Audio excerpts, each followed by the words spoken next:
BRS శ్రేణులను కంటికి రెప్పలా కాపాడుకుంటానని మాజీ ఎమ్మెల్యే మర్రి జనార్దన్ రెడ్డి భరోసా ఇచ్చారు.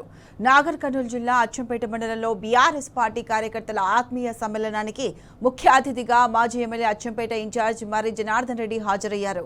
స్థానిక సంస్థల ఎన్నికలపై బీఆర్ఎస్ శ్రేణులకు దిశానిర్దేశం చేశారు.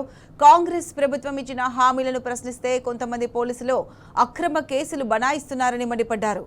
రాబోయేది బీఆర్ఎస్ ప్రభుత్వమేనని అత్యుత్సాహం ప్రదర్శించిన పోలీసుల లెక్క తేలుస్తామని హెచ్చరించారు.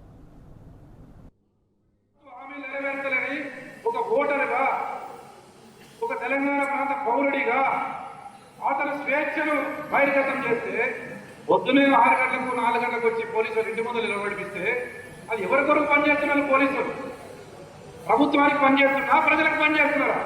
ప్రజల కొరకు పనిచేస్తలేరు. కాంగ్రెస్ పార్టీకి తొత్తులుగా పనిచేస్తున్నారు పోలీసులు. ఎన్ని రోజులు పనిచేస్తారు? అది ఎంతవరకు ప్రజలకన్నీ అర్థమైపోయింది. అందుకే నేను చెప్పిన ఖబర్దార్ జాగ్రత్త. ఈ నాగర్ కర్నూలు జిల్లాలో ఉన్నటువంటి ఏ పోలీస్ ఆఫీసర్ అయినా సరే రేపు టీఆర్ఎస్ పార్టీ అధికారంలోకి రావడం ఖాయం. మిమ్మల్ని మళ్ళీ ఇక్కడ లాక్కొచ్చి ప్రజాక్షేత్రంలో నిలబడడం ఖాయం.